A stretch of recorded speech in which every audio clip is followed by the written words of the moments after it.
देखा है कि किसी बस्ती के मकीन झूठ बोलने और झूठी गवाही देने की वजह से मशहूर थे, यानी बदनाम थे, कुछ भी आप कह सकते हैं। इसी बस्ती के एक मर्द और औरत ने बाहमी रजामंदी के साथ निकाह कर लिया। निकाह तो शरीयत के मुताबिक था, इजाबो कबूल, निकाह खान गवाहन की मौजूदगी में वो रिश्ते अज़दवाज में बन गए। लेकिन शादी के कुछ ही देर के बाद उन दोनों के माबैन किसी घरेलू नाचाकी पर तलह कलामी और झगड़ा इतना तूल पकड़ गया कि शौहर ने बीवी को घर से बाहर निकाल दिया, यहाँ तक कि बीवी के तमाम शरई हुकूक से उसे महरूम कर दिया। वो लड़की, वो औरत अपनी शिकायत लेकर शहर के काजी के रूबरू पेश हो गई और काजी साहब को जाकर अपनी रुदात सुना दी। काजी साहब कहने लगे कि तुम्हारे निकाह के बारे में मोहल्ले में तो कोई नहीं जानता, कोई गवाह मौजूद है? तो लड़की कहने लगी कि जी हाँ, 2 गवाहान मौजूद थे। काजी ने शौहर को और उन 2 गवाहान को अदालत में बुलवा भेजा। जब वो तीनों आए तो काजी ने माजरा पूछा तो वो तीनों बेअक जुबान कहने लगे कि हम तो इस औरत को जानते ही नहीं, हमने तो इसे पहली बार देखा है।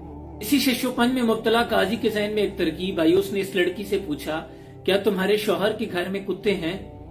तो वो औरत कहने लगी कि जी हाँ, इसने कुत्ते रखे हुए हैं। तो काजी साहब कहने लगे कि अगर तुम्हारा फैसला कुत्ते कर लें तो तुम्हें मंजूर होगा, अगर वो तुम्हारे हक में गवाही दे दे। तो लड़की कहने लगी कि जी हाँ, मुझे कुत्तों की गवाही और कुत्तों का फैसला मंजूर होगा। काजी साहब ने कहा कि ऐसा करो, इस लड़की को इसके शौहर के घर ले जाओ, अगर कुत्ते इसे अनजान समझकर इस पर भौंकने लगे तो समझ जाना कि ये लड़की झूठ बोल रही है, लेकिन अगर वो इसे पहचान जाएं और इसे कुछ ना कहें या इसके इर्द गिर्द टहलने लगे तो समझ जाना कि ये शख्स झूठा है। जब काजी की ये बात सुनी तो वो झूठा शौहर और झूठे गवाहान एक दूसरे को देखने लगे। अब उनके तो होश उड़ गए थे, रंग जर्द पड़ गए थे। अब काजी साहब के फैसले के लिए उन्हें एक अहम नुक्ता मिल चुका था।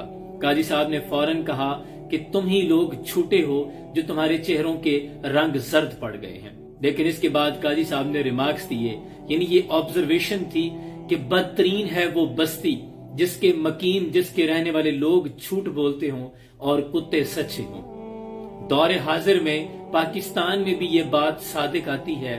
हमारे कोर्ट कचहरियों में इंसाफ टकों पर बिकता है।